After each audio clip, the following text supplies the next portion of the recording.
Pessoal, então, né, sejam mais uma vez todos muito bem-vindos a esse nosso nono encontro do Clube do Livro. É um prazer enorme estar aqui com todos vocês, né? Eu já estava com saudades e é muito legal ver as carinhas aí, os membros fiéis aí do Clube do Livro.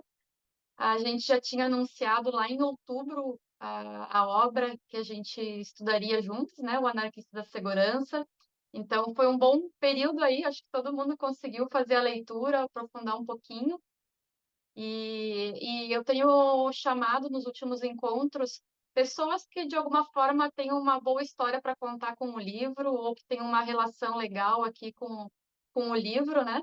E hoje eu chamei, então, nosso querido amigo Gustavo Duca para colocar para a gente aqui como que o Decker chegou nos princípios dessa filosofia anarquista, quais são eles. Ele vai explorar um pouquinho com a gente e depois, né, 15, 20 minutinhos, e depois, como de praxe, a gente vai bater um papo aí bem legal. Mas antes de passar a palavra para o Duca, eu queria ouvir de cada um qual foi a palavra, o que veio à cabeça quando vocês se depararam com este livro, né? Quando olharam aqui e leram O Anarquista da Segurança pela primeira vez, né? Esse título, o que ele passou para cada um de vocês em uma palavra. Vou começar por mim. Para mim, a primeira coisa que me veio à cabeça foi bagunça. Para ti, Gilval? Foi anarquismo, o que não é. Anarquia, desculpa. A primeira coisa que veio para mim foi anarquia, o que não é. É anarquismo, que é diferente. Com certeza o Duca vai explicar para a gente também. Alexandro, o que veio aí na tua cabeça aí quando você se deparou aí com esse título?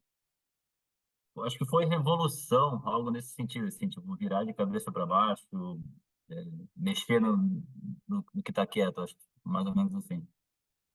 Legal. Tem mais, eu estou chamando aqui as carinhas que eu consigo ver, tá? Rosângela. Foi. O que veio na minha cabeça foi um pouco essa coisa da subversão da ordem pré-estabelecida, vamos dizer assim, né? A gente tem aquele caminho muito fechado, muito trilhado, vamos ampliar, vamos mudar, vamos trazer novos elementos para análise. Legal. A Cândida escreveu para a gente aqui que veio disruptivo na cabeça dela. Jamile, quer contribuir aí? O que você pensou agora quando você olhou pro livro? Como eu falei ontem, né, Fabio? Eu acabei que eu não li esse livro, mas acho que eu penso essa mesma coisa, assim. Talvez alguém que está tentando dar uma chacoalhada no status atual do que é segurança e por isso anarquista, né? Talvez, bora fazer uma diferença, uma revolução do que a gente pensa atualmente. Leandro? Então, tem bastante tempo que eu li, né? Mas assim, olhando a capa do livro, eu não consigo lembrar o que que eu pensei no momento. O que vem na minha mente agora, quando eu vejo o livro, né? Depois que eu já li, é excesso de burocratização, coisas desse tipo, né? Porque o livro ele traz essa pegada, né? Na segurança para atender requisitos legais, para proteger a empresa. Então, para mim, agora o que vem na cabeça é isso. Na minha também veio esse tipo de coisa, Leandro. E o nosso querido amigo Henri, Oiê, bom dia. bom dia. Tudo bem? Estou entrando aqui pelo computador da esposa. Viviane, Tava a foto dela. Olha quanta gente bacana, hein? Ó, o que que me chama a atenção na capa? É interessante isso, né? Cada um enxerga de um jeito, né? Eu olhei assim como se fosse de cima, né? Tem um contínuo no meio que parece o que está acontecendo na empresa e todo mundo afastado dele, né?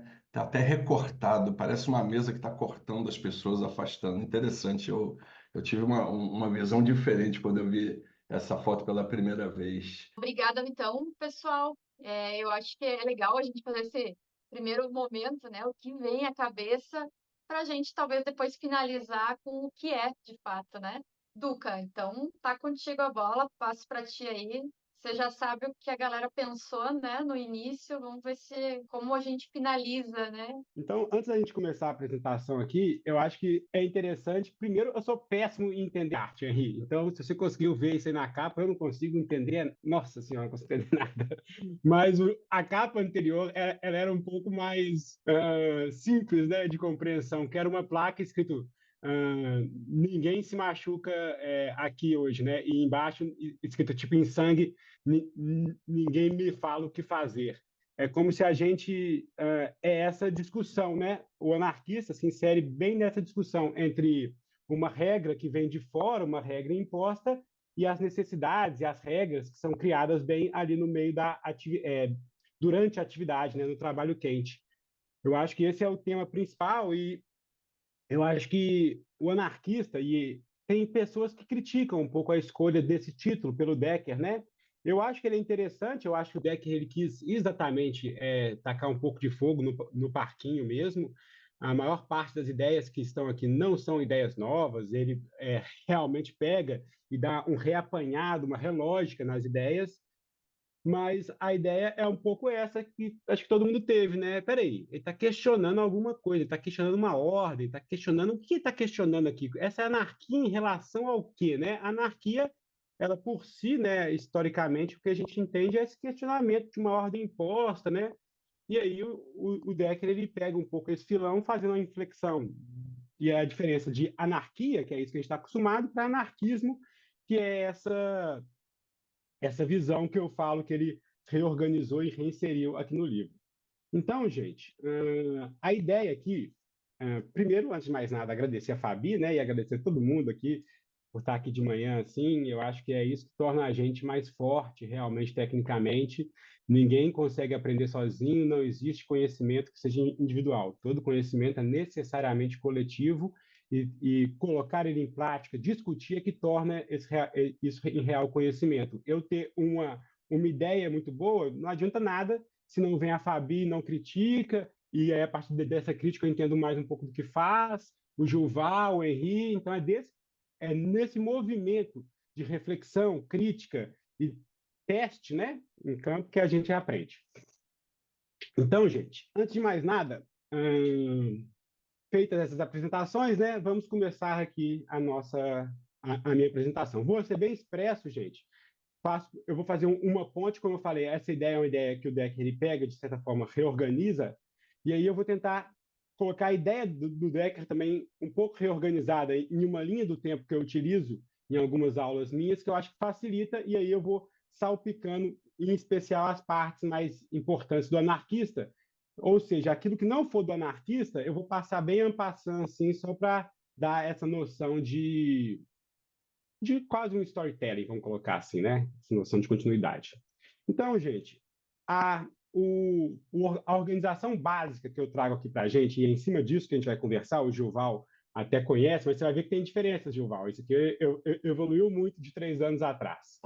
Mas é essa linha do tempo de eras, que é do Honagel, na verdade, é do Reid, né? Aí o Honagel pega e escreve isso no livro Safety 2, mas no Honagel tem só essas 3 eras aqui. E essa daqui é uma era que, obviamente, existiu, não está na escala dele, mas eu reinsiro aqui, e é a partir disso que a gente vai discutir e vai chegar lá no anarquista ao final.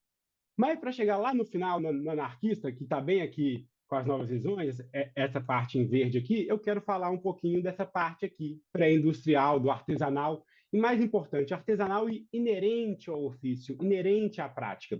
E aí, aqui embaixo, a gente tem vários pontos, né? Eu não vou citar todos eles, eu vou pegar só 2 aqui da pré-industrial para que a gente possa conversar um pouco. Então, a pré-industrial é o quê, gente? Obviamente, antes da indústria, antes de Taylorismo, antes da gente ter essa organização técnica, né? Quando as pessoas trabalhavam lá nos grandes conjuntos de artesãos, né? Então, um ponto base aqui é que nesse momento não existia engenharia, não existia conceptores, esse tipo de coisa. O cara que fazia era o cara que concebia, era o cara que fazia a compra, era o cara que setava a máquina dele, entre aspas, a ferramenta dele. Então, as expertises aqui estavam muito ligadas ao fazer, ao tasto. Não existiam essas figuras, tais quais Gilval, Gustavo, Henri, Fabi, engenheiros. Existia o praticante. Então, a expertise da segurança, o que seja, estava tudo ligado à prática.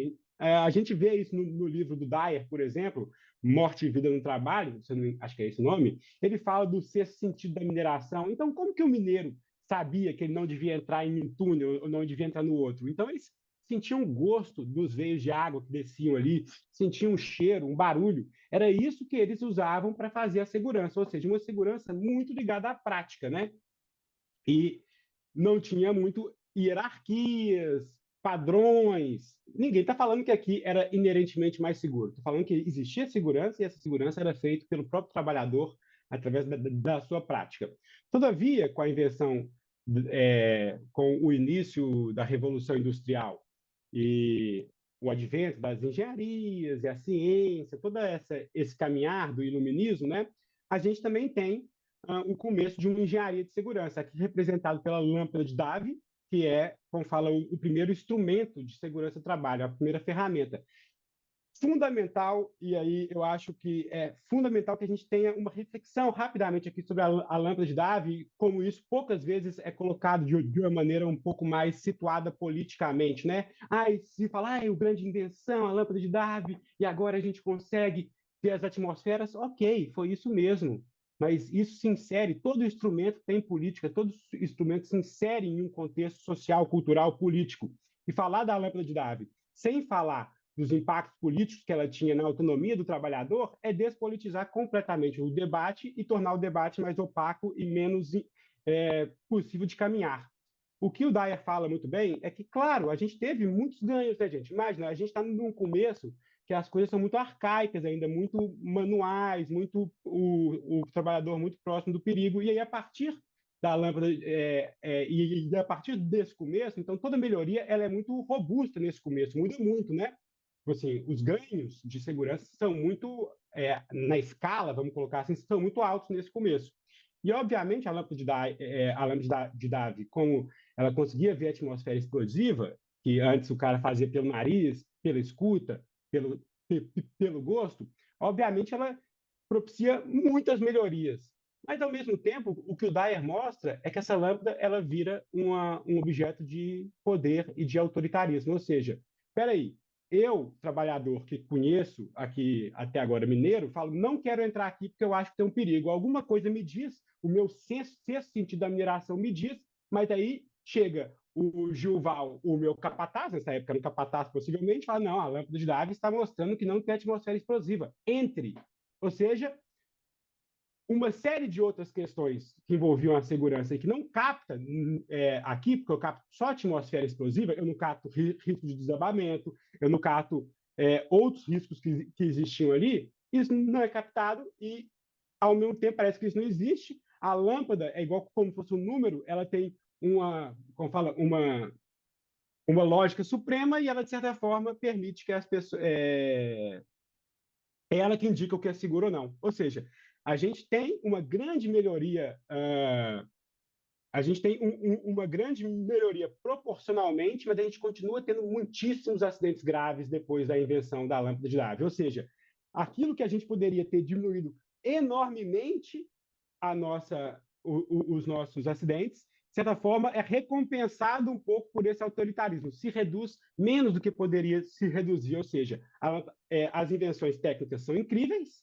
mas a gente tem que entender que isso também pode virar um instrumento de poder. Ou seja, se valorizava mais o valor que dava aqui na lâmpada de Davy do que o conhecimento do trabalhador e obrigava eles a entrar em locais que eles tinham risco. E aí se fala sobre até eles entrando embaixo do leito, do nível do mar e sendo inundado, um monte de coisa que é óbvio, a lâmpada não pegava risco de desabamento. Então, uma série de outros acidentes continuam sendo propiciados e ocorridos.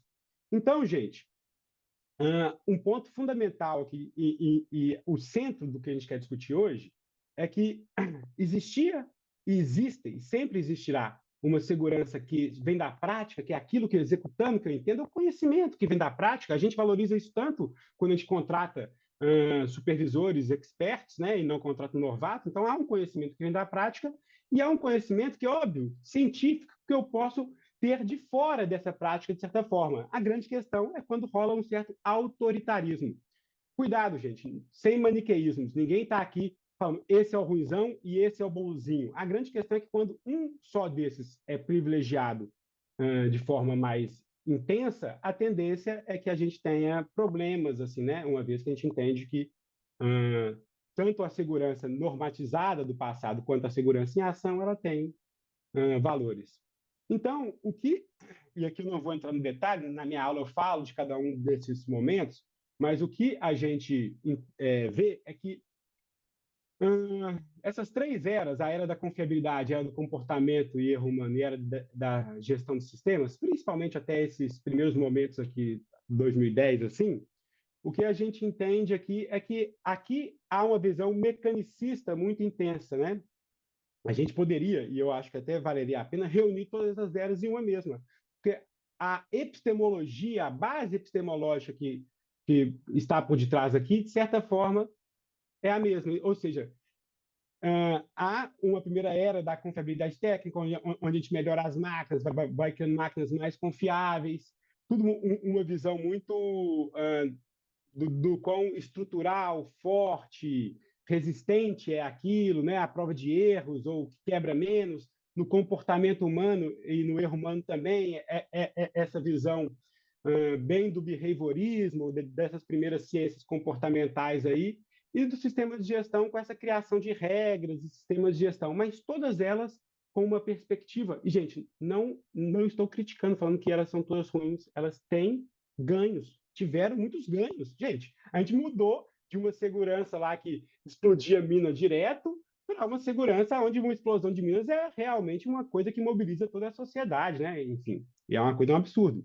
Mas, enfim, a gente tem, nesse meio do caminho aqui, um desenvolvimento de cunho mecanicista muito forte. Ou seja, um desenvolvimento que privilegia visões de fora, visões científicas, aquela hard science, né? Aquela ciência quase de laboratório e que trouxeram muitos ganhos, sim, não há dúvidas sobre isso. E aí, já fazendo uma ponte, então, para com o que o livro traz, essa visão mecanicista está muito ligada a esse automodernismo autoritário.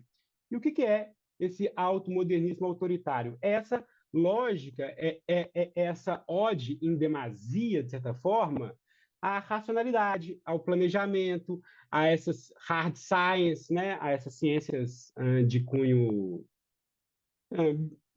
física, biologia, matemática, é como se só isso tivesse critério, tivesse valor, status de verdade ou status que pode fazer a gente caminhar, né? É alto porque tem essa grande estima e é autoritário porque é essa que é a razão. Aquilo que não cabe aqui, aquela racionalidade, a subjetividade, nada disso é, de certa forma, valorizado. Então,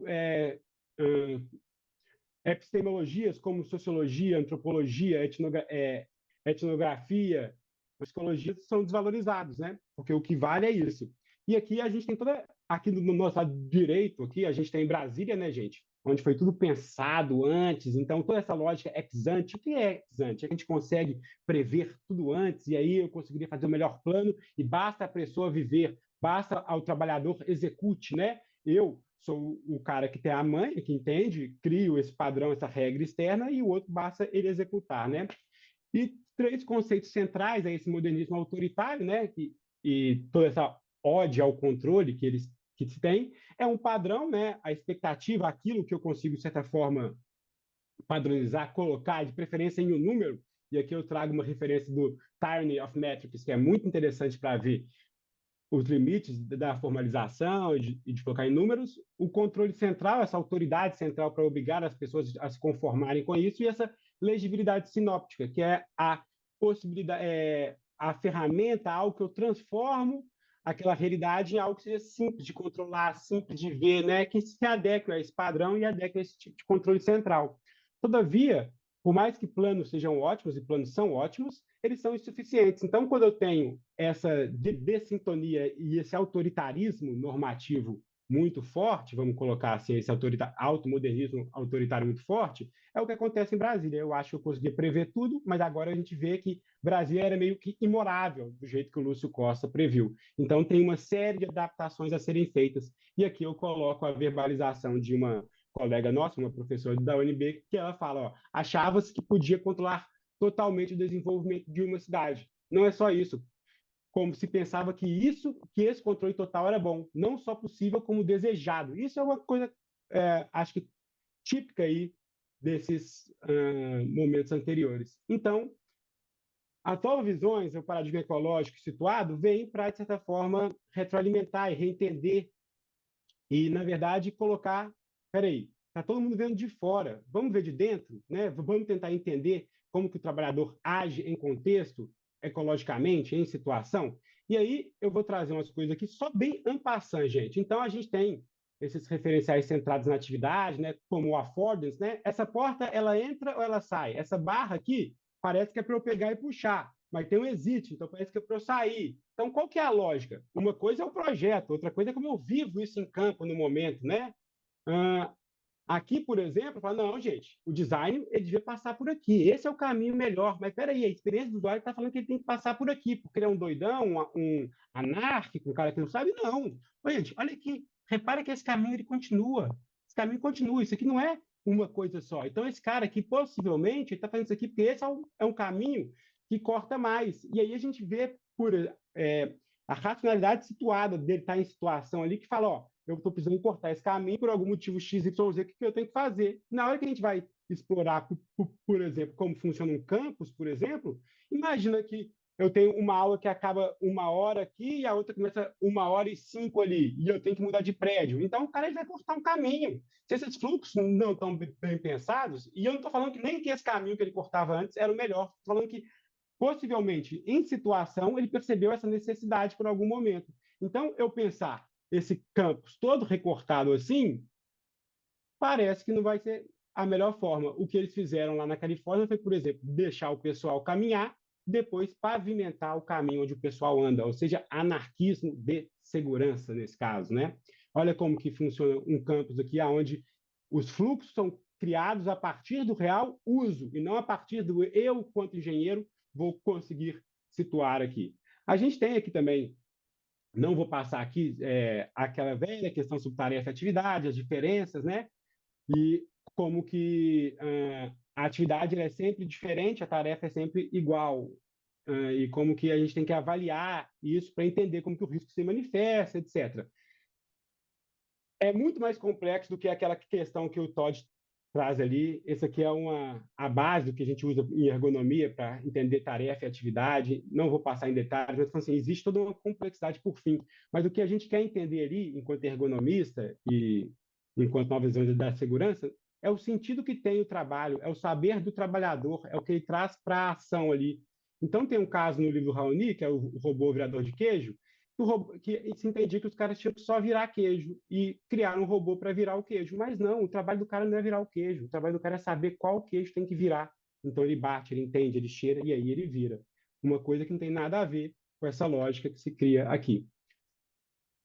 Tarefa e atividade, o UI leva a segurança normatizada em ação, né? Segurança normatizada, tudo que eu... E isso é uma coisa que tem no anarquista, onde ele fala ali.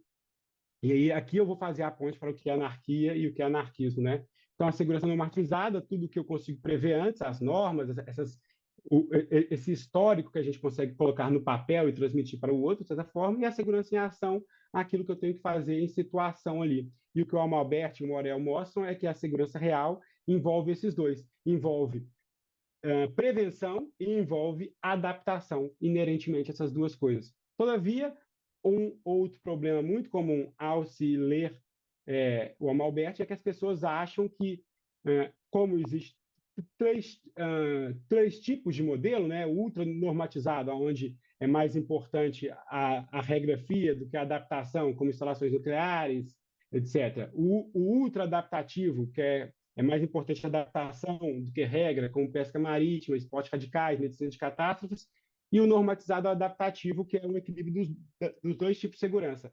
As pessoas acham que eu posso escolher aonde eu vou me situar, mas não. Isto é do setor aonde eu estou. Então, em geral, todas as nossas organizações, e eu estou falando porque eu conheço as organizações de quem está aqui, em geral, a gente cai no adaptativo normativo, a não ser que tenha alguém da aviação e segurança nuclear que cai mais para cá, ou alguém do esporte radical ou alguns tipos de medicina e pesca marítima que cai aqui. Então, isso não é uma escolha nossa. Ou seja, o tipo aonde eu me situo é dessa forma. E o que se tem aqui é esse reconhecimento. O que esse modelo traz para a gente, gente? Traz o reconhecimento desse azulzinho aqui, ó, segurança gerenciada, gente, que até pouco tempo não era visto. E o que é a segurança gerenciada? Nada mais é do que o... Peraí.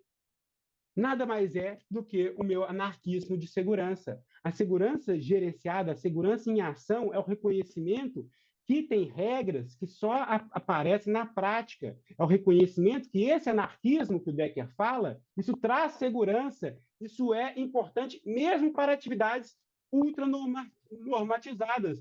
Mesmo aqui, gente, a gente tem um certo anarquismo. Não quer dizer que esse anarquismo vai ter a primazia que tem nos outros, mas quer dizer que há o reconhecimento em qualquer um desses três cenários da importância que o anarquismo tem. E aí eu trago aqui uma reflexão sobre a crítica que o Hopkins faz ao livro do Decker. Eu acho que o Hopkins fez uma leitura muito superficial e afoita.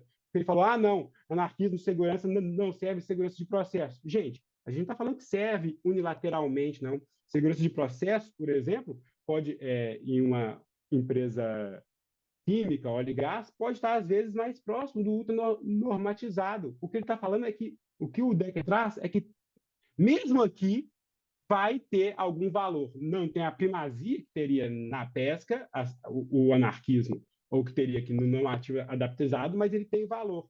E a gente tem inúmeros casos aí de aviação, né? Seja o próprio Sully, né, como que ele adapta ali e faz, mesmo naquele modelo lá, ele foi contra o procedimento, ele foi contra a ordem do superior hierárquico, a torre, ele foi contra, ele foi anárquico, porque ele sabia que a expertise dele ali era mais necessária e importante do que qualquer outra regra fria. Então, mesmo para um sistema como esse, mesmo para um sistema hipernormatizado como a aviação, há de se valorizar o anarquismo, não como a primazia como a coisa máxima do meu sistema de gestão, mas como algo que existe e que eu tenho que, de certa forma, ver ali.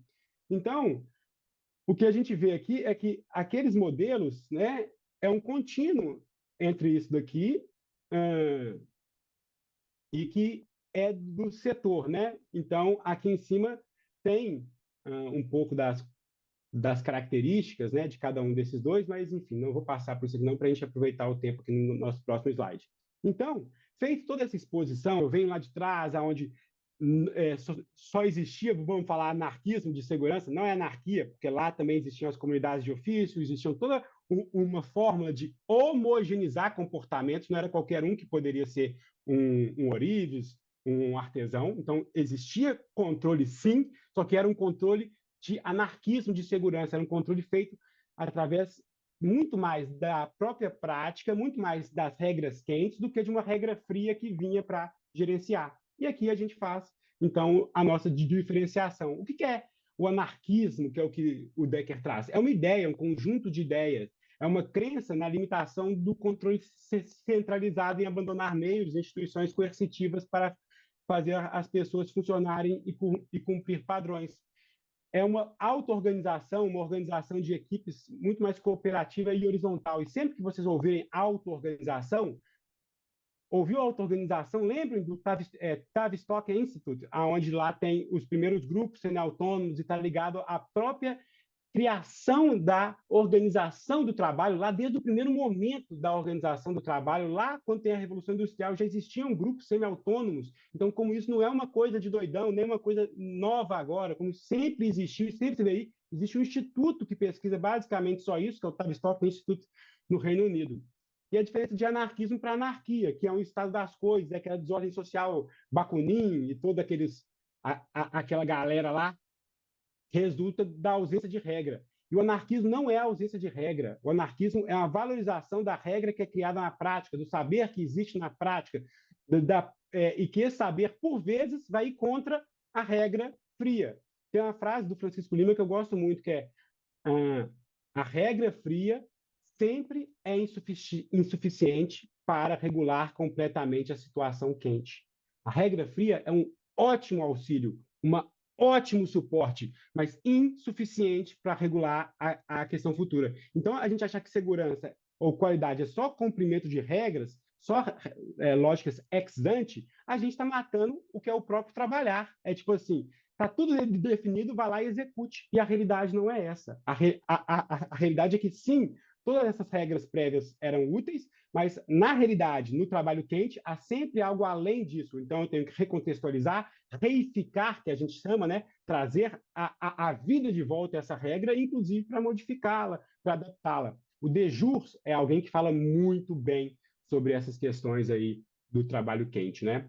Então, o que o anarquismo busca em termos práticos? Que saúde de segurança não seja uma responsabilidade burocrática imposta, mas princípios orientadores compartilhados horizontalmente, senso de propósito maior, busca a autodeterminação das pessoas, a auto-organização dos grupos e da própria organização. E eu acho que, tipo assim, obviamente também uma forma de calibrar tudo isso na organização. Não quer dizer que a organização passa a ser só isso, mas quer dizer que isso passa a ser central na organização, principalmente naquelas organizações como as nossas, que têm uma grande importância a questão da segurança em ação, né? E aí ele fala como que a gente começa isso. Primeiro, esse processo de sensibilização, entender, aperfeiçoar, melhorar o conceito, mas principalmente lá em campo, fazendo microexperimentos, vendo qual regra faz sentido na prática. Então, por favor, gente, não vamos ter. E se alguém fez essa leitura, não tem problema algum. Mas o que eu vou relatar agora, né? A leitura que eu vou relatar agora. Mas não é essa a leitura correta. O anarquismo de segurança não advoga pela supressão de todos os procedimentos de forma, vamos tirar tudo e agora cada um faz o que quer. Porque eu já vi colegas nossos falando diversas vezes. Isso é totalmente errado. O que o anarquismo fala é retirar os procedimentos que não fazem sentido, que não geram valor, segurança para a atividade. É isso que o anarquismo fala. Não é sair cortando tudo, mas cortar o que precisa ser cortado, mudar o que precisa ser mudado, o que não traz valor para a prática, ou na prática. Então, para a gente acabar aqui, né? Então, a gente via que esse é o esquema final que eu trago. A gente tem uma visão de fora aqui, né? Aqui existe uma visão de dentro muito forte, que é a visão de dentro. A visão do praticante, né? A segurança em ação. Aqui, uma evolução incrível técnica, gente. Ninguém é contra essa evolução técnica, ninguém está querendo voltar para o artesanal, para o cara de frente para o forno, para o cara podendo morrer a qualquer momento. Não é isso. Mas o que a gente quer é recolocar, então, as novas visões, né? Atuar, né?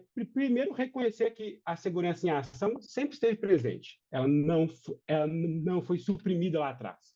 E o segundo é entender que as novas visões ela aborda, reinterpreta todas essas visões que vinham de fora. Ela não está aí para ir contra o que vem, ela está aí para reinterpretar, reentender. Então, o desafio que se faz hoje em dia é que a gente teve grandes evoluções lá com as primeiras eras, né? Mas isso atinge um platô, né? Atinge uma base. A gente para de cair os acidentes. A gente melhora com os sistemas de gestão e isso atinge um novo platô. Essas lógicas de fora, né? E o que a gente entende agora é que a recolocação da atividade humana, do fator humano em debate, é o que justamente pode tornar os nossos sistemas mais seguros. Porque, imagina, a gente também já saturou, de certa forma, ou já saturou mais o nosso sistema dessas mesmas lógicas antigas, né? Elas vão trazer menos ganhos ou ganhos cada vez menores, né? Mais procedimentos ou mais controle, do que a gente reentender como o trabalhador efetivamente age em situação e colocar a atividade humana como fonte para a melhoria, para a gente reinterpretar, melhorar as regras e procedimentos, como atividade humana como fonte para entender como que as nossas instalações e a confiabilidade dos nossos equipamentos funcionam. Ou seja, o anarquismo de segurança, entender como que o ser humano faz a segurança ali, como ele interpreta, é essencial justamente para que, através de um processo de retorno da experiência, a gente tenha cada vez instalações e equipamentos mais confiáveis, regras e padrões mais utilizáveis. Então, gente, essa era o arco cognitivo que eu tinha para fazer aqui. Sei que é um pouco rápido assim, mas também a ideia era mais passar um overview que fizesse sentido. Que essa costura foi muito legal, porque o tempo é pequeno, né? Para a gente falar de Uhum. um livro tão profundo. Mas foi legal que você trouxe a questão dessa volta para o artesanal, né? Não é pregar a volta para o artesanal, né? Mas é retroalimentar os nossos sistemas com essa expertise do trabalhador, né? Com o saber da tarefa, né? Legal. Mas pessoal, se vocês quiserem levantar a mão ali para depois a gente abrir para as perguntas, eu vou iniciar com uma aqui, mas se alguém quiser depois comentar, vai levantando a mãozinha, né? Então, o anarquismo, né, ele não é uma ameaça aí ao compliance, né? Mas eu vejo que é muito difícil nas empresas a gente abrir mão dessa, das regras, né, de criar mais uma regra, mais um procedimento, apesar de que é muito comum também a gente perguntar para as pessoas, né, num treinamento se elas conheciam o manual administrativo, se conheciam a política tal, X, Y, Z, elas nunca conhecem. Né? A maior parte das respostas é não, mas eu conheço, eu sei que existe, mas nunca li. E o trabalho está ali acontecendo. E ainda assim, nós da segurança, a gente continua produzindo regras e mais regras. Será que isso tem a ver com a parte dos órgãos reguladores? A questão de a gente estar fazendo mais regras para defender a empresa?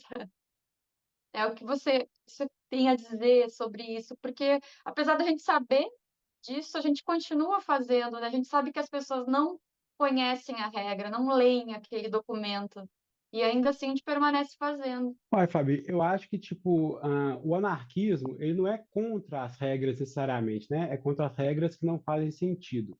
Eu acho que a gente tem uma ode muito grande e um pouco pelo locus que a gente ocupa enquanto engenheiro, enquanto gestor na organização, de criar regra e achar que essa criação de regra escrevi num papel, o outro leu e eu mudei a atividade dele. Então parece ser a forma mais simples de homogeneizar os comportamentos muitas vezes. Só que isso funciona até uma medida, e a partir de uma medida, isso é limitado, né? E mais do que isso, sempre, a regra fria é insuficiente para regular a situação quente. Então, se a regra fria era muito genérica, muito X, Y, Z, talvez ela vai ter que ser mudada dentro de cada unidade de negócio nossa também, assim. Eu não vejo o anarquismo como uma ameaça ao compliance, mas como uma ameaça ao compliance como a fonte de toda a segurança. Compliance é conformidade. Conformidade é conformidade com o que a gente já fez no passado. Só essa conformidade não garante a segurança. Ou seja, é importante, sim, mas a gente não deveria estar gastando todo o nosso trabalho aí.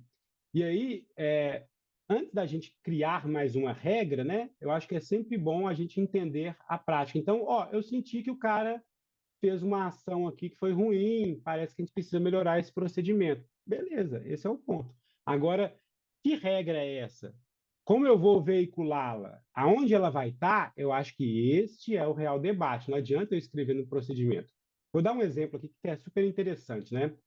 A gente, uma vez atuando lá pela Situated, a empresa lá dos professores lá da UFMG, a gente fez um trabalho numa fábrica de tubo sem costura, eu já falei esse caso algumas vezes, e ao final a gente via que realmente tinha algumas máquinas que o cara pegar na peça, sair da máquina, que era totalmente proibido, era o mais seguro. E óbvio que eles faziam isso corriqueiramente, mas sempre naquele me engano que eu gosto, né? O habitual me engano que eu gosto da gestão. É proibido, mas o cara tem que fazer e colocar a mão. Então, teve uma ampla discussão para entender quais situações, né? E análise do trabalho, que é um pouco da crítica que a gente faz, um pouco a engenharia de resiliência, que falta análise do trabalho, eles atuam muito na liderança, atuam muito com o outro relatando o trabalho, mas pouco analisando. Então, a gente fez uma análise do trabalho e mostrou que tinham situações que a gente tinha que desenvolver ferramentas para o cara colocar a mão no tubo ali, que ia ser mais seguro. Tinha situações que, não sei, que tinha que melhorar a máquina. E tinha situações que sim, que ele teria que pôr a mão no tubo, que era o mais seguro. E aí a gente mostrou como era isso. Então, nesse caso, aquela regra não põe a mão no tubo, a gente criou mais regras nesse caso. Vamos falar assim, tinha a regra não põe a mão, tinha a regra põe a mão assim, tinha a regra, enfim. Mas não é mais uma regra, você entende? A gente deu mais nuance à regra, tornou a regra mais aplicável a cada situação específica, mas não necessariamente acumulou regras. Eu acho que é um pouco isso. Senão a gente cria o tal do Cutler lá, né? A gente vai empilhando regras, e isso é uma abordagem positivista. É como se, peraí, tudo está descoberto, agora basta eu descobrir cada pontinho e ir empilhando as regras. Quando, na verdade, quando eu crio uma nova regra, essa regra ela pode mudar uma sequência. Eu não tenho que empilhar. Chegou uma nova regra, isso retroalimenta todo esse meu conjunto de regras. Então, é esse empilhamento que eu considero mais complicado. Vendo aqui o Gilval e depois o Henri com a mão levantada. Obrigada, Duca. Duca, eu queria que tu comentasse rapidamente aí como foi essa crítica que o Hopkins fez ao livro. Fiquei curioso e acho importante aqui. Então, Gil, eu li rapidamente, existe, se eu não me engano, 3 críticas mais claras ao anarquismo, acho que é o Hopkins, a Leveson e o outro, vai me falhar a memória, mas o Leveson, o Hopkins, ele faz alguns pontos interessantes assim, porque eu acho que cada conceito, Gil, só vai caminhar num tempo a partir dessas críticas e desse refinamento. Igual eu falei da regra de não pôr a mão na peça, a mesma coisa deve acontecer com o conceito do anarquismo, sendo retroalimentado, reificado e melhorado ao longo do tempo. Então, eu acho que parte da crítica do Hopkins é interessante, mas parte da crítica dele ele fala, não, que o anarquismo é perigoso para indústrias de óleo e gás e tudo mais. E aí me parece uma leitura um pouco afoita e sem referenciar com essas outras referências que o Decker não coloca, algumas delas ele não coloca no livro, mas você vê que o que o Decker falou é literalmente aquele ali do tempo minha ali, mais ou menos. Então, eu acho que quando ele não aborda a questão do Amalbert, o Hopkins, ele aborda o anarquismo sem abordar os 3 níveis ali do Amalbert, fica meio capenga, porque, ok, para uma indústria de petróleo, a adaptação tem menos primazia, né? A gente tem um sistema talvez mais controlado, principalmente em atividades sem ser as atividades de sondagem, que são as atividades de maior incerteza ali da indústria de petróleo. Nas outras, a gente tem um maior acompanhamento. Então, é mais reconhecer que, sim, o anarquismo é importante ali, mas em menor escala do que teria, por exemplo, lá dentro da Nacional Gás, ou lá dentro, sei lá, da construção de torres de transmissão aqui, ou das usinas que o Henry constrói, por exemplo. Entendi. Mas é porque isso ele generaliza, né? Ele pensa a segurança de processo como uma entidade que fosse indivisível, né?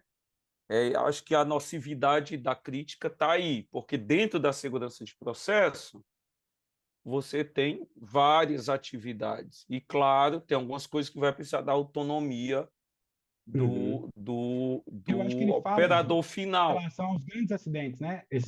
A segurança de processo, essas grandes energias. Ele fala, não, é meio que muito perigoso, o cara fazer o que ele quer ali pode ser... Aquela lógica da racionalidade local, localmente Isso. fez um sentido, mas globalmente isso gerou mais risco, né? Então, e não é todo anarquismo que é bom, assim, se a gente pensar, até a decisão lá do povo da Deep High Horizon lá, que fez aquela cagada lá, pela lógica que existia ali, foi o que fez sentido ali. Então, Sim. pode ser, nesse caso, um anarquismo, vamos falar assim, muito espúrio e muito tóxico que levou a isso. Então, não é bater o carimbo em nada, bater não o carimbo em pode. tudo. É saber que tem valor, a prática tem valor, inclusive nessas situações.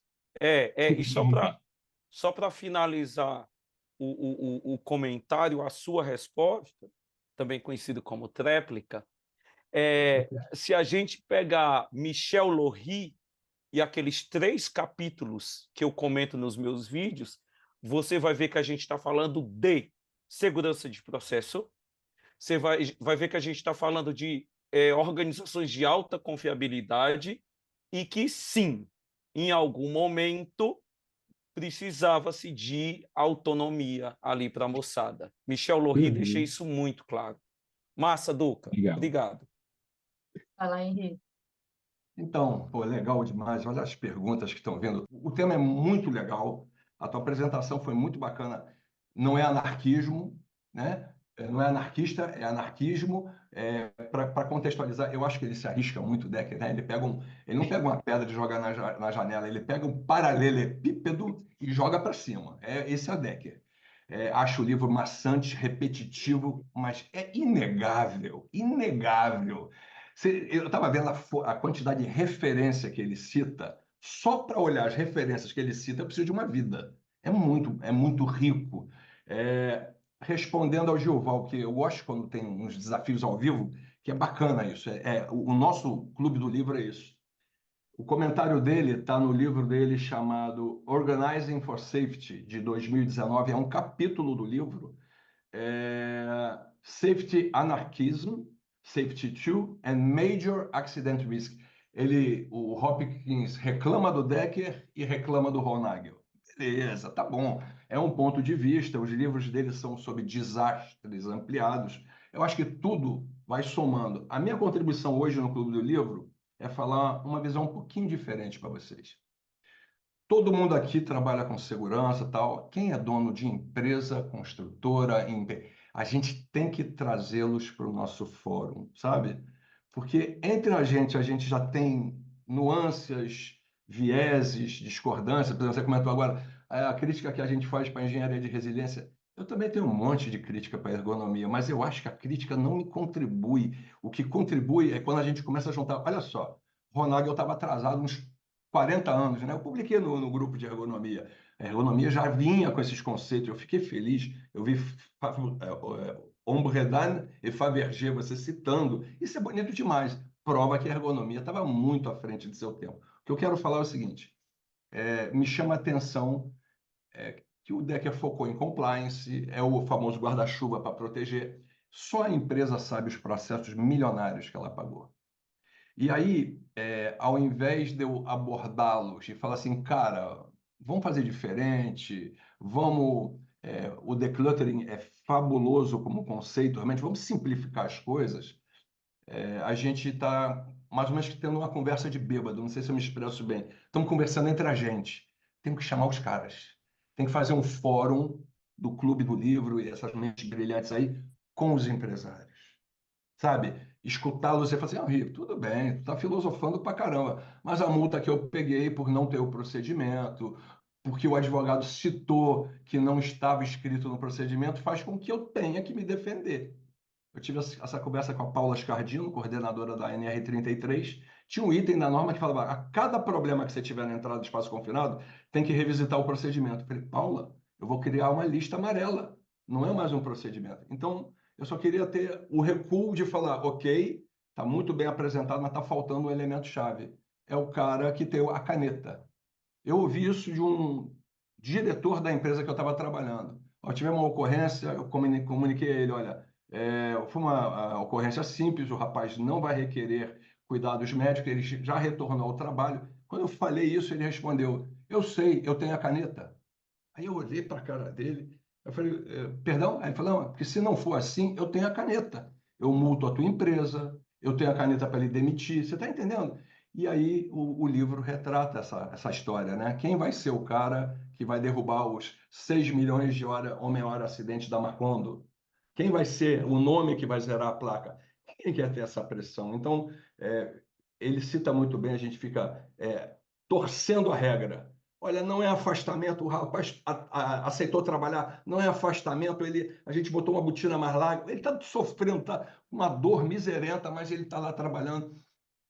É isso, não quero mais me estender, parabéns pela apresentação, eu acho aquele gráfico do Haley Hovden, ele entrou no meu cérebro também, você trouxe um complemento, o início, você vai na palestra do Gary Wong, ele tem complexidade, era da complexidade cognitiva, bem legal também um conceito, ele traz, eu acho que isso é que é frutífero, ver você, a partir de um negócio, você criar, vir um comentário de outro, criar, mas a gente tem que trazer o empresariado para ouvir o que a gente tem que falar. Um abraço a todos.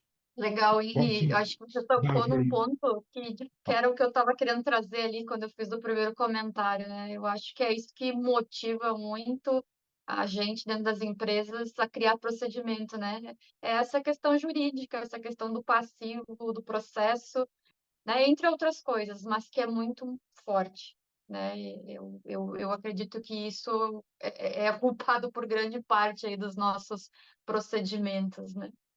E um outro conceito que eu queria trazer aqui para a gente discutir, eu recordo que eu vi umas 2 vezes nesse livro sobre a homeostase do risco, né? Gilval falava antes ali no chat.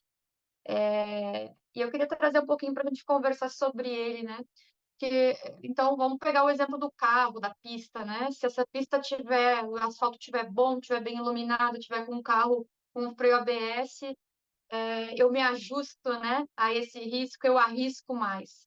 Do contrário, se essa pista estiver cheia de buracos, escura, eu tomo mais cuidado. Então, quer dizer que se eu tirar os meus controles lá na fábrica, as pessoas vão cuidar mais? Sabe? Parece que fica ambíguo o negócio aí, né? É, é complicado, eu acho, assim, levar para dentro da indústria esse conceito. Me parece, então, que quanto menos controles, talvez eu tenha um melhor resultado, porque as pessoas vão cuidar mais.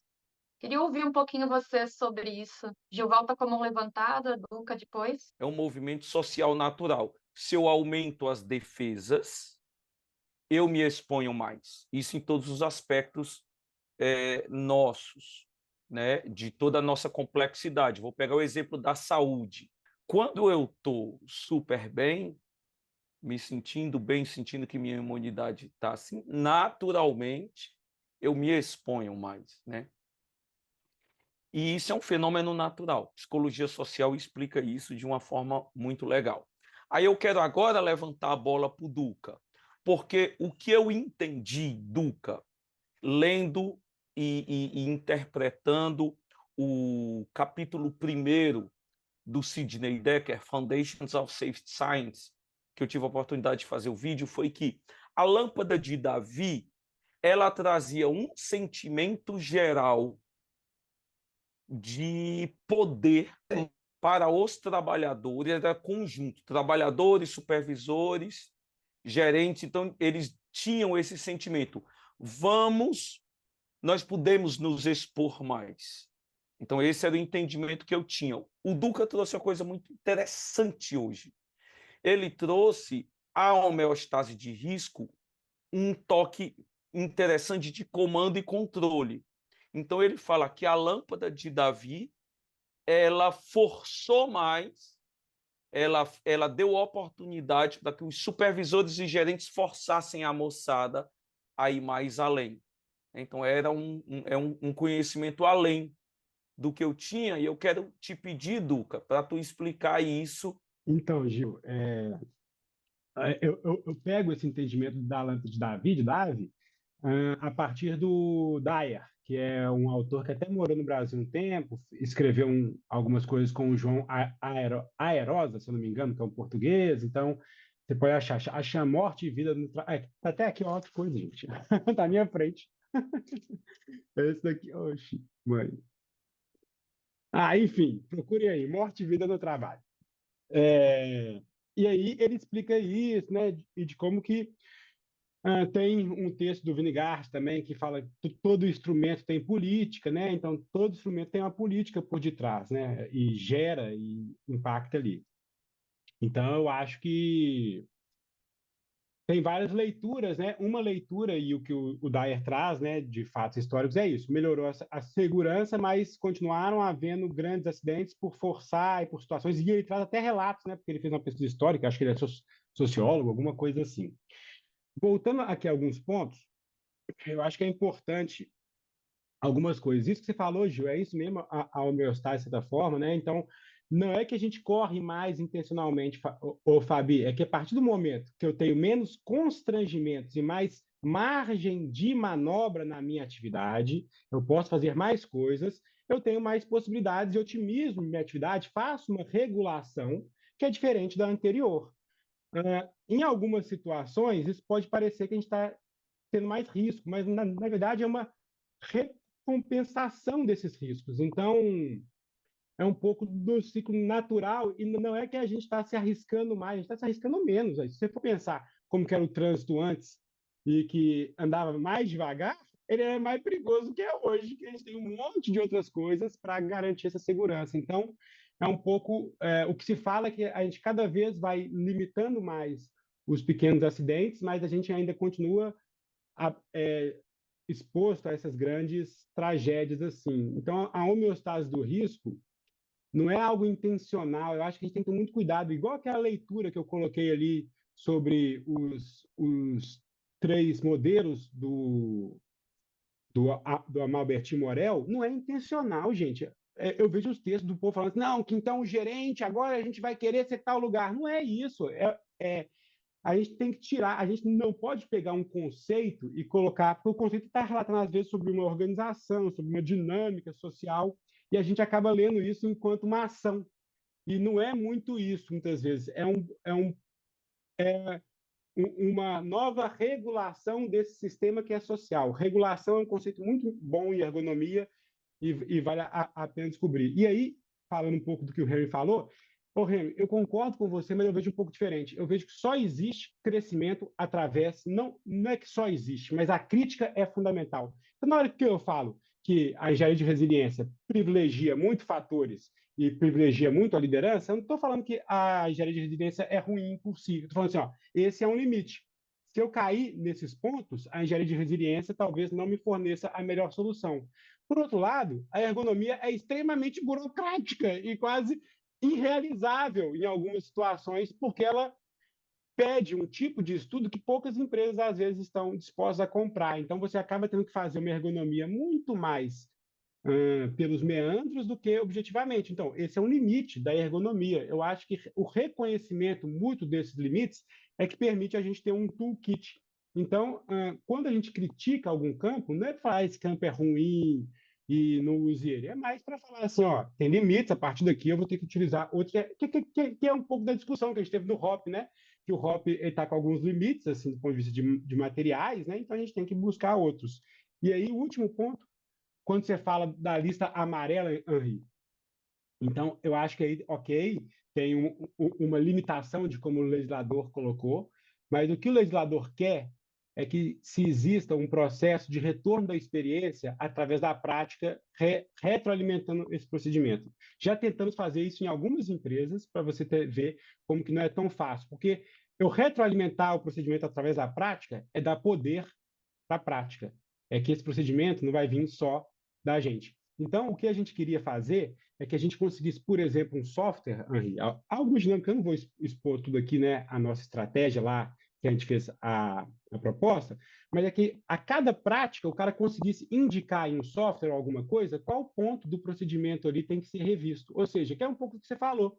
O cara entrou ali, deu merda, alguma coisa não funcionou bem, eu não vou reescrever tudo. Eu vou chegar ali e sinalizar, item 4.2, não sei o que, a linha tal, esse item aqui por isso, não funcionou bem. Em uma instância de refazer esse procedimento, a gente recolocaria isso, buscaria isso e atuaria. Então, eu acho que aí vai mais um problema de como o legislador colocou e a vontade dele, né, e perante a realidade, do que realmente uma impossibilidade, porque é essa a dinâmica. Eu tenho que ter regras frias, regulações frias, que são as regras que cristalizam, que venham através de mais regras quentes, e não através das deliberações de grandes profissionais como eu, você, Gilval, Fabi, que, óbvio, tem muito a fornecer, mas que não são praticantes. Então, vão fornecer sempre posições que são, de certa forma, limitadas aí. Não sei se eu consegui falar de todos os campos, assim, mas eu acho que é um pouco isso. Eu só queria comentar um negócio. Outro dia eu estava no curso, a Fabi estava lá, a gente começou a conversar. Tem algumas ferramentas que estão surgindo, porque, querendo ou não, engenharia de resiliência é 2016 para cá, é muito novo, né? Então, o próprio Ronaldo ele fala de você trabalhar o potencial de resiliência, porque resiliência você não aumenta nem diminui, né? Você tem que trabalhar o potencial para que tua empresa possa fazer isso. E aí veio uma ideia simples, assim, muito legal, muito alinhada com tudo que você está falando. Um hospital da Suécia, fazendo o que a gente da segurança não faz, porque das 5 horas da tarde vai todo mundo embora. Eles não, eles têm plantão, têm turno. Então eles pegam uma folha de papel A3, nasceu assim, tá? Hoje tem aplicativo, tem tudo, chama Resilience Performance Enhancing Toolkit. E sabe o que você falou? É uma ferramenta de aumentar. Mas o que é? São os 30 dias do mês. O que aconteceu? Teve algum incidente? Cara, estou remetendo àquela cruz de segurança que a gente abomina, né? Mas vamos lá. A cruz de segurança ela nasce na Green Cross da saúde.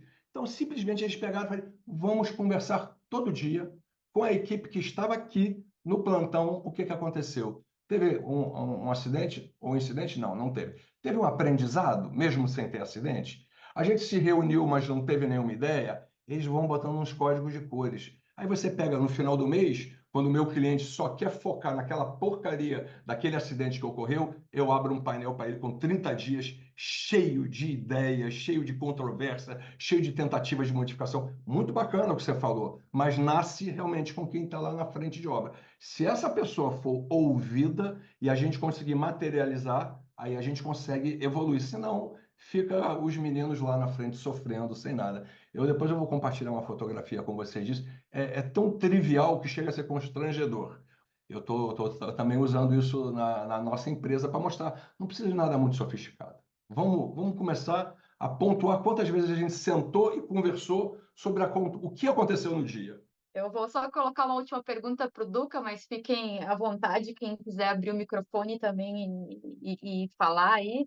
A gente rapidamente aí, né, fez um overview aí de algumas barreiras aí que nos impedem de implementar aí os princípios da filosofia anarquista, né? E agora o Henri falou de não um exemplo de como superar. Então, Lucas, se você puder fazer uma síntese aí das principais barreiras que nos impedem de aplicar os princípios anarquistas e dar alguns exemplos daquilo que a gente pode aplicar para ultrapassar, para superar essas barreiras na prática aí, deve fazer essa síntese final e os demais também quiserem complementar, se alguém já está colhendo alguns frutos aí de algum trabalho que fez, fica à vontade para fazer esse fechamento aí. E aí a gente faz uma foto final. Não vão embora antes da gente fazer uma fotinha, pessoal. A gente sempre fala isso, né? O exemplo é muito melhor do que eu falar um monte de teoria, cada um vai entender os termos, assim, cada um entende de um jeito, né? Então, exemplo prático, assim, ele é sempre mais rico, assim. Eu acho que o primeiro ponto, né, muito do que a gente fala no anarquismo, nas novas visões, fazem sentido às vezes para a gente, mas é clarear, é entender mais profundamente sobre isso. Mas então, um primeiro passo é ler, estudar um pouco ou refletir sobre a sua própria história. Muito que a gente fala faz sentido da nossa história, né? Aí eu acho que para a gente conseguir caminhar, e eu acho que o jeito mais fácil da gente, porque existem ações pontuais que a gente pode fazer. Eu posso fazer um curso de hop, eu posso fazer um curso de Learning Teams para a minha empresa, eu posso fazer um monte de coisas de trazer para dentro. Mas do ponto de vista teórico que a gente deveria fazer, né? E aí cada um que realize a sua ação prática para atingir essa questão teórica, é reconhecer essa lacuna, tarefa e atividade. Esse é o primeiro ponto. Se eu reconheci isso, beleza. Então, eu vou aproximar a minha tarefa para ficar mais próxima à atividade? Eu vou modificar a minha atividade para estar mais próxima à regra? Mas essa lacuna, ela nunca vai ser fechável. Então, é valorizar essa lacuna, é reconhecer que é o que o Henrique falou. Ele falou assim, tem um monte de coisa que a gente prescreve lá, mas quando eu vou no campo, eu quero ouvir a realidade do campo. Eu não quero ir para o campo com a minha regra weapon, minha regra armada, para pegar minha regra e cutucar cada um com a minha regra, não. Eu quero aprender, eu quero valorizar essa diferença. E não para falar, tá tudo bem com essa diferença. Eu falo assim, peraí, como que eu atuo a partir desse reconhecimento? Então, tem um artigo do Woods, da Cuvelier e do Woods, que é quando a engenharia de resiliência encontra a ergonomia da atividade, que para mim é um dos mais legais, assim, que ele fala de 3 estratégias diferentes para lidar com essa lacuna. Então, um é reduzir a lacuna, o outro é monitorar a lacuna para entender como ela funciona, e o outro é valorizar essa lacuna como inerente, né? E aí a gente tem várias ações que a gente pode fazer. Então, eu diria que perspectivas, vamos colocar aqui de outra forma, perspectivas que recoloquem o trabalho real em debate, que dê voz às pessoas, é o que a gente precisa para fazer anarquismo. Então, exemplos.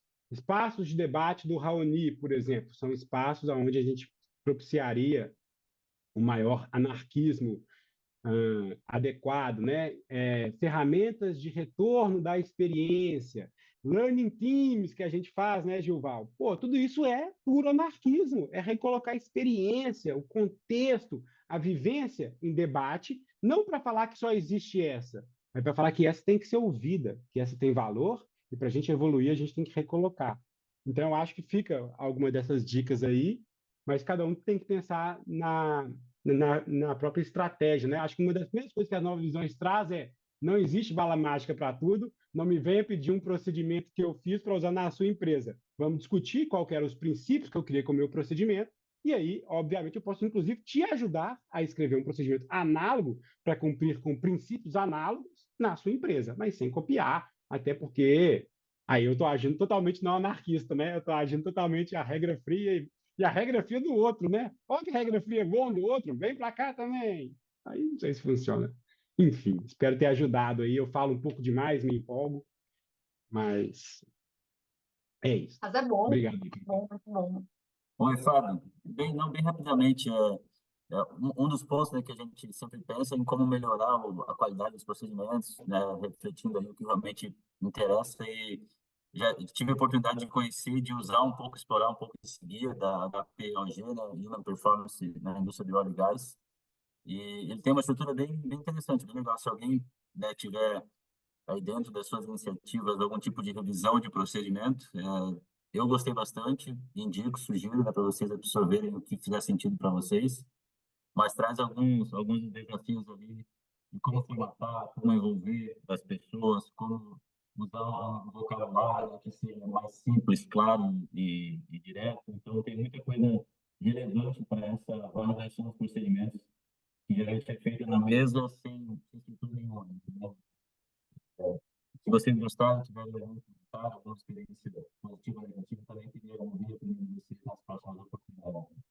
Legal, obrigada, Alexandra. Obrigada por compartilhar aqui com o pessoal. Pessoal, não podemos nos estender tanto mais. Queria agradecer ao Duca aí pela disponibilidade, né, pela generosidade aí. Demorou para acontecer essa agenda, né, Duca? Mas deu certo.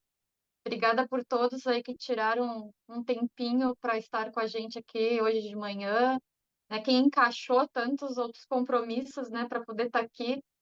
Obrigada, Dani. Vi que tu chegou depois. Brigadão por estar aí prestigiando. A gente faz esse encontro, né, pessoal? Vocês sabem, é totalmente orgânico. A ideia aqui é trazer, a gente debater um pouco essas obras, para quem está aí nessa jornada de nova visão. É uma pena que hoje a Cândida não está podendo falar muito, mas ela estudou tanto esse livro, eu falei, tu tem que estar lá com a gente, né? Ela fez um trabalho tão especial na empresa dela, lá com a equipe dela, né? Tem toda uma jornada de letramento. E ela falou, não, tô com meu filho no hospital, mas eu vou logar. Eu falei, então tá, vai lá, quero te ver lá. Obrigada por estar aqui também, Cândida. Pessoal, um ótimo final de semana, um excelente sábado a todos e mais uma vez, brigadão, tá? Beijão.